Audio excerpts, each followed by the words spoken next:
Welcome back. I'm going to take a short pause and address an important short topic called the weighted arithmetic mean or the weighted mean. People call it the weighted average. You know why we don't use the word average, because I don't know which one you're talking about, right? So we're talking about the mean, but it is a weighted mean. And I want to do this for two reasons. We're going to take a pause from doing analysis of quantitative random variables. In fact, I was going to do qualitative or categorical random variables and how do you deal with their analysis. But I thought it'll be nice to take a short pause and address this. I want to do this for two reasons. One is students in general, your teacher gives you papers and essays and efforts grade and quizzes and tests and so on and so forth, and they give you separate weights. They say, your quizzes are worth 30%, your journal is worth 15%, your effort is worth 20%, whatever, right? And you get grades, and sometimes students don't know how to compute their overall grade.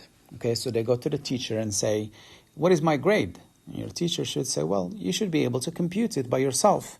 If you know your grades and you know the weights for each grade, you should be able to know your overall grade. So I want to go over that quickly. The other reason is this idea of weighted average or the weighted mean shows up a lot on the SAT test or sometimes on the ACT test. More often than not, you see a problem related to the weighted average or the weighted mean. So I thought it'll be worth it going over a couple of examples. It's going to be a short presentation, and the homework is also very short, okay? So let's pretend in some class, you took one test, one quiz, and one project. And they are not weighted the same way. So the test is worth 60%, the quiz is worth 30%, and the project is worth 10%. Make sure that the weights add up to 100%, okay? So that's important to know, okay?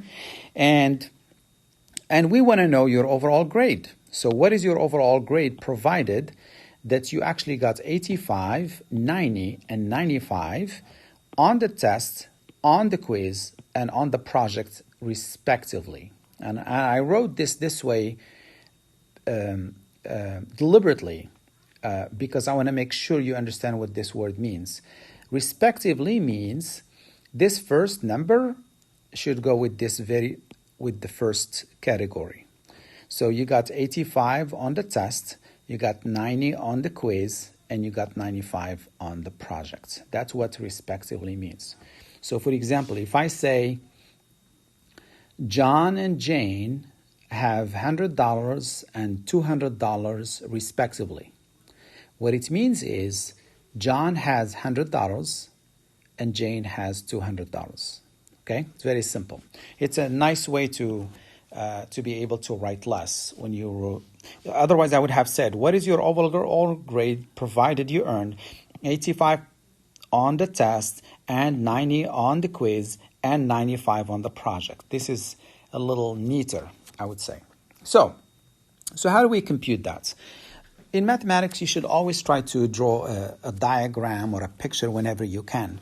So instead of all this gibberish here, I summarize all of this into this little table in blue. Don't look at the red yet, okay? So I have one test, one quiz, one project. The grades are 85 for the test, 90 for the quiz, and 95 for the project. And the weights are 60%, 30%, and 10%, okay? I call these W's the weights. This is the weights. Since I have three of them, I wrote W1, W2, and W3. And this is your random variable. We can call it X if you want. But because we have three of them, I call this X1, X2, and X3. Notice that X, which stands for the student's grade, is a quantitative random variable. It's not categorical. And it is also discrete. It's not continuous. Nobody gets 39.649% or 85.22217%. You get nice integers, sometimes 85.5. It's discrete. It's not continuous. quantitative random variable. So how do we compute your overall grade? It's very simple. It's almost like common sense. You multiply the weights by the grade. Now, 60% is the same thing as 0.6. So weight times the grade plus the weight times the grade plus the weight times the grade. 30% is the same thing as 0.3 and 60% is the same thing as 0.6. Let me write it for you in a nice way. 60% is the same thing as 60 per cent in French, cents. And 60 over 100 is the same thing as 0.6, okay? This is 6. Sloppy, I'm sloppy. It's good to write properly. Okay, so that's all there is to it. The formula, as you can imagine, is going to be the weight times the grade plus the weight times the grade plus the weight times the grade. And that's all I did here. Okay, now this gives me 51. I hope I didn't make a mistake. I actually did. Because 6 times 5 is 30. Cannot be 51. Let's see. I think I made a mistake. 85 times 0.6. 6 times 5 is 30. And 8 times 6 is 48 plus 3, 51. And the dots. I was right. So it is 51. Okay. So that's 51. This is 27. And this is 9.5. And my total is 87.5. So if you know your weights and you know your grades, you should be able to know your overall grade. Okay. So I'm going to make it. So this is called a weighted mean or a weighted average. Okay. So this is your weighted average. I'm going to keep it simpler and go to something that is second grade students do, which is, what if the grades, those 3 grades, are weighted equally? Well, according to this discussion, you would do it this way. Since they are weighted equally and there are 3 of them, each one of them is worth a third, or 33 and a third 3 bar percent, right? I like this one better. So according to this formula, what is going to be now your grade? Well, according to this formula, I know you can do it in a much better way, but according to this formula, it should say the weight times the grade plus the weight times the grade again plus the weight times the grade. Now, what I decided to do, instead of taking a third of 85, I used the magic of Algebra 1. Notice a third shows up in all these 3 terms. I factored out a third. Here it is. So that leaves me with 85 plus 90 plus 95. And I can slide this 3 underneath. And that is exactly how you would do it in second grade.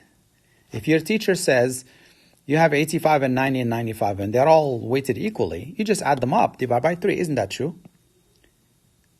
So the weighted average led us to say this: x1 plus x2 plus x3 over 3. So basically, the weighted average is this. And this is what we learned in second, third grade, right? But we got this out of this. Didn't I use this formula? And I ended up with this formula. So basically, the way we add and divide by 3 or by 5 or by 20 is called the normal average or the normal mean. It's just a special case. It is just a special case of the weighted mean. If you know how to work with the weighted mean, you will always get this for free. If all you know is this, you're not going to be able to do this. If all you know is that all the categories are weighted equally, and now all of a sudden I change the weights, you'll be stuck, right? So like third graders, they don't know how to do this, but they know how to do this, don't they? You know, you add them up, divide by 3. I could have said it. I could said 85 plus 90 plus 95 divided by 3. But I deliberately chose to use this formula, as we did here, and push my pencil until I landed here. So how would you compare them? The answer is This is a special case of that. And it is better to work with this, because if you know how to work with this, you will always get this. But if all you do is know how to work with this, you're going to have a hard time with this one. And that's why they ask this question on the SAT, and guess what? Not everybody gets it, okay? It's almost like saying, if you are familiar with rectangles, you'll get the square for free, because the length will be the width. But if all you have seen in your world are squares, the moment we throw a rectangle at you, it's shocking. It's foreign to you, right? So learn to work with general cases so you get the special cases for free, okay? Now, I'm going to change the question a bit. So this time, I am going to give you the weights. Oops. 60%. I am going to give you the weights, and I'm going to give you the grade for the test and the grade for the quiz, but I will not give you the projects. Maybe your teacher hasn't given you the project yet, but you already know what you want. Let's say this is what you really want. You wanted 87, because 87.5 is the cutoff for a B. You really wanted to know, you really want to get 87.5 for your overall grade. What should you get on your projects to guarantee yourself 87.5? That's what I want to do next. So suppose you know the overall grade of this. This is what you really want. Maybe because that means a B+. That's the cutoff for a B+. And you really want to get a B+. You don't want to get a B or a C. But you don't know the project's grade.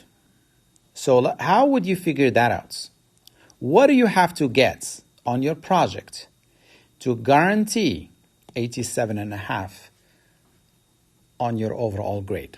Well, I do the same thing. 0.6 times 85 plus 0.3 times 90 plus 0.1 times, I don't know. We're going to call this X, okay? So 0.6 times 85 plus 0.3 times 90 plus 10%, 0.1 times, I don't know. This is what you're looking for. We're going to call it X. And you want your total to be 87.5. That's something you really want, or you know. So how would we know the project's grade? You're not going to be surprised when we get 95, right? We should get 95. Let's see. So this times this is this, and this times this is this. And 0.1x is just 0.1x, and here is 87. So I'm looking for x. So I'm going to subtract these two numbers from 87.5. So I moved a 51 and 27.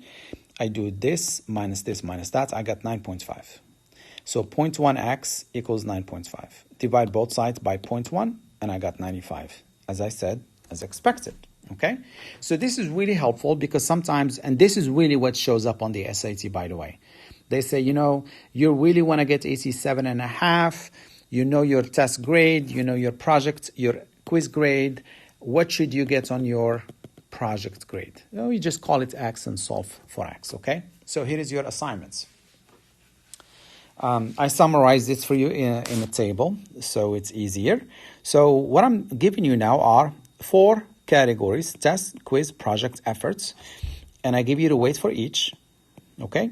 Notice that these add up to 100%. If it doesn't add up to 100%, then I am in trouble. I could have left this blank, and you would have to guess 15%, wouldn't you? Right? So let's say you got 90 on the test, 80 on the quiz, 75 on the project. These are all out of 100, okay? And you got 90 on your efforts, and these are the weights. So 2 questions. Please show the work, okay? Find your overall grade. You should be able to know what is your overall grade for the class, okay? Please show your work, like I did on the video. Number 2, you would like for your overall grade to be 90. Let's say this is what you really want. This is your class grade, your overall grade. But you don't know your effort grade. This is the only thing you don't know. This 90 has nothing to do with that 90, by the way. I should have chosen different numbers. So you know 90 on your test. You know 80 on your quiz. You know 75 on the project. You know all these 4 weights, but you don't know your effort grade. Your teacher hasn't given you your effort grade, okay? I would like you to compute your effort grade knowing that your overall grade is 90. This assignment should take you no more than 5-10 minutes. However, I do want you to show me the work like I did here and like I did here. This is the first question, right? And this is the second question. So make sure you show all of your work. It shouldn't be hard, and I hope that you will enjoy this short assignment. Take care. Bye-bye.